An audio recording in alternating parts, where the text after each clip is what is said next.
പറയുന്നത് കേരളത്തിലെ കുട്ടികളെ സവർക്കറെയും ഹെഡ്ഗാവേറിനെയും കുറിച്ച് പഠിപ്പിക്കുമെന്ന് തന്നെയാണ്. അതൊരു മുന്നറിയിപ്പ് കൂടിയല്ലേ?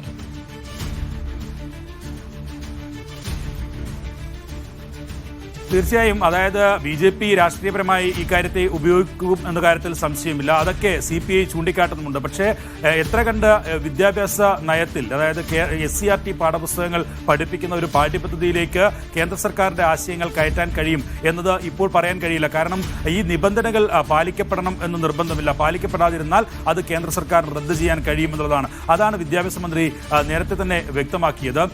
SCRT പാഠപുസ്തകങ്ങളാണ് സംസ്ഥാനത്ത് പഠിപ്പിക്കുന്നത്. NCRT മാറേണ്ട ഘട്ടം ഉണ്ടാകില്ല എന്നുള്ളതാണ്. കറണ്ട് ലിസ്റ്റിൽ പെടുന്നതാണ് വിദ്യാഭ്യാസം എന്ന് പറയുന്നത്. അതുകൊണ്ട് തന്നെ സംസ്ഥാനത്തിന് തീരുമാനമെടുക്കാനുള്ള അവകാശമുണ്ട്, അധികാരമുണ്ട് എന്ന വാദം വീണ്ടും വീണ്ടും ഉയർത്തുകയാണ്. പക്ഷേ ഇക്കാര്യത്തിൽ ഒരു വിട്ടുവീഴ്ച എന്തിന് ചെയ്തു? ഇത്രയും നാൾ കഴിഞ്ഞിട്ടും ഇത്രയും നാളായി ഉണ്ടായിരുന്ന നിലപാടിൽ നിന്ന് ഇപ്പോൾ മാറിയത് എന്തിന് എന്നുള്ള ചോദ്യമാണ്. BJP സ്വാഭാവികമായി ഞാൻ നേരത്തെ സൂചിപ്പിച്ചതുപോലെ ഒരു ഇടതുപക്ഷ സർക്കാരിനെ കൊണ്ട് തങ്ങൾ തീരുമാനിച്ച കാര്യത്തിന് ഒപ്പം എത്തിക്കാൻ കഴിഞ്ഞു എന്നുള്ള രാഷ്ട്രീയ വിജയം തന്നെയാണ് അവർ വ്യക്തമാക്കുന്നത്. അതുകൊണ്ട് തന്നെ അങ്ങനെ ഒരു സംഘപരിവാർ ശക്തികൾക്ക് ഒരു രാഷ്ട്രീയ വിജയം എന്തിന് നേടിക്കൊടുത്തു എന്നുള്ള ചോദ്യമാണ് വീണ്ടും വീണ്ടും CPI ആവർത്തിച്ചുകൊണ്ടിരിക്കുന്നത്. പക്ഷേ ഇനി ഇവരെ അനുനയിപ്പിക്കാൻ ഏത് തരത്തിലുള്ള ഒരു ഫോർമുല ഉരുത്തിരിയും എന്നുള്ളതാണ്.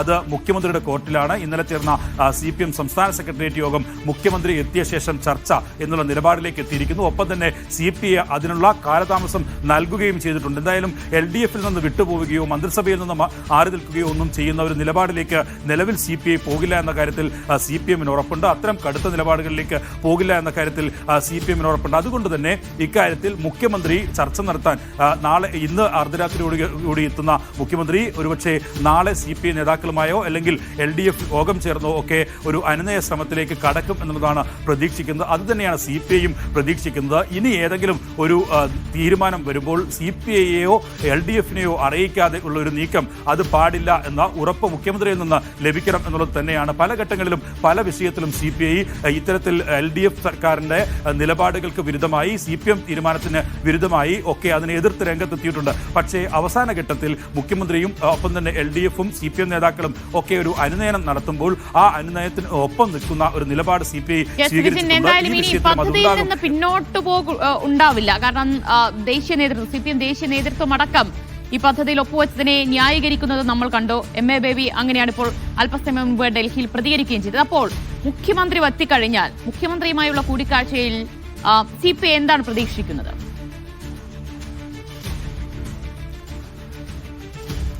ദിവ്യ സൂചിപ്പിച്ചതുപോലെ, അതായത് MOയിൽ നിന്ന് ഇനി പിന്മാറുക എന്നുള്ളത് സംസ്ഥാന സർക്കാരിനെ സംബന്ധിച്ചിടത്തോളം നടക്കാത്ത കാര്യമാണ്. ആ ബൈലോയിൽ തന്നെ പറയുന്നത് കേന്ദ്ര സർക്കാരിനാണ് ഈ പദ്ധതിയിൽ നിന്ന് പിന്മാറാനുള്ള അധികാരം. അതായത് രണ്ട് സർക്കാരുകൾ തമ്മിലുള്ള കരാറാണ്. അതിൽ 40:60 എന്നുള്ള അനുപാതത്തിലാണ് ഈ ഫണ്ട് മുടക്കുന്നത് ഉൾപ്പെടെയുള്ള കണക്കുകളുള്ളത്.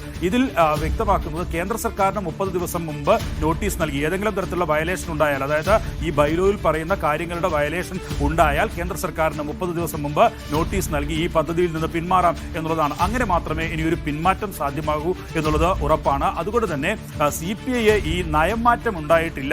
ഒരു തരത്തിലും ഈ ദേശീയ വിദ്യാഭ്യാസ നയത്തിന്റെ ഭാഗമായുള്ള പാഠ്യപദ്ധതികൾ കേരളത്തിൽ പഠിപ്പിക്കില്ല. SCRT പാഠപുസ്തകം മാത്രമാണ് പഠിപ്പിക്കുക എന്ന് ബോധ്യപ്പെടുത്തുക മാത്രമേ ഇനി വഴിയുള്ളൂ. ഒപ്പം തന്നെ ഈ കാര്യത്തിൽ ഏതെങ്കിലും തരത്തിൽ കേന്ദ്ര സർക്കാരിന്റെ ഭാഗത്തു നിന്ന് കർശനമായ തീരുമാനം നടപടിയൊക്കെ ഉണ്ടാകുന്ന ഘട്ടത്തിൽ അത് ഒരു കാരണവശാലും ഇന്നലെ ബിനോയ് വിശ്വം പറഞ്ഞത് വളരെ തിടുക്കപ്പെട്ട് ആരോടും പറയാതെ ചോദിക്കാതെ മിണ്ടാതെ ഇതിൽ ഒപ്പുവെച്ചതിൽ സംതിങ് ഈസ് റോങ് എന്നാണ് പറയുന്നത്. പ്രതിപക്ഷം പറയുന്നു ഇത് BJP CPM ഡീലിന്റെ ഭാഗമാണെന്ന്.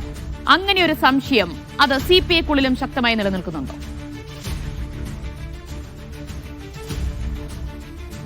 ദിവ്യ, ഇക്കാര്യത്തിൽ ഏറ്റവും പ്രധാനമായ CPI-യുടെ പ്രശ്നമെന്ന് പറയുന്നത് തങ്ങളോട് ആലോചിച്ചില്ല എന്നുള്ളത് തന്നെയാണ്. അതായത് മന്ത്രിസഭാ യോഗത്തിൽ പലതവണ 2 തവണയായി ചർച്ചയ്ക്ക് വന്നു. മൂന്നാമത്തെ തവണ തങ്ങൾ ഈ ഒപ്പിടും എന്നുള്ള ഘട്ടം വന്നപ്പോൾ അതിന്റെ എതിർപ്പ് അജണ്ടയിൽ പോലും ഇല്ലാതെ ഉന്നയിച്ചു. അതിലൊന്നും മറുപടി പറഞ്ഞിട്ടില്ല ആരും.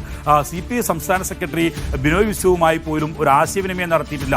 CPM സംസ്ഥാന സെക്രട്ടറിക്ക് വേണമെങ്കിൽ ഇങ്ങനെ ഒരു കരാർ ഒപ്പിടുന്നതുമായി ബന്ധപ്പെട്ട തർക്കമുണ്ടായ ഘട്ടത്തിൽ ഒന്ന് ആലോചന നടത്താമായിരുന്നു, അവരെ ഒന്ന് ഒന്ന് മയപ്പെടുത്താൻ, അതിന്റെ കാര്യങ്ങൾ ബോധ്യപ്പെടുത്താനുള്ള ഇടപെടൽ നടത്താമായിരുന്നു. പക്ഷേ ഇത് ഒളിച്ചു കളിച്ചാണ് ഇങ്ങനെയൊരു MOU സൈൻ ചെയ്തത്. അത് എന്തിനാണ് എന്നുള്ള ചോദ്യമാണ് CPI ചോദിക്കുന്നത്. അതാണ് ഈ രാജയ്ക്കയച്ച കത്തിലും ബിനോയ് വിശ്വം വ്യക്തമാക്കിയത്. ഗൂഢാലോചന നടന്നിട്ടുണ്ട്. അങ്ങനെ ഗൂഢാലോചനയ്ക്ക് സമാനമായ രീതിയിൽ തങ്ങളെ ഒന്നും പുറത്തറിയിക്കാതെ ഇങ്ങനെയൊരു MOUയിൽ സൈൻ ചെയ്തത് എന്തിന് എന്നുള്ളതാണ്. അതിൽ ആണ് ഇനി ഒരു അനുനയ പാത ഏത് തരത്തിൽ സ്വീകരിക്കുമെന്ന് മുഖ്യമന്ത്രി സ്വീകരിക്കുമെന്ന് അറിയേണ്ടത്.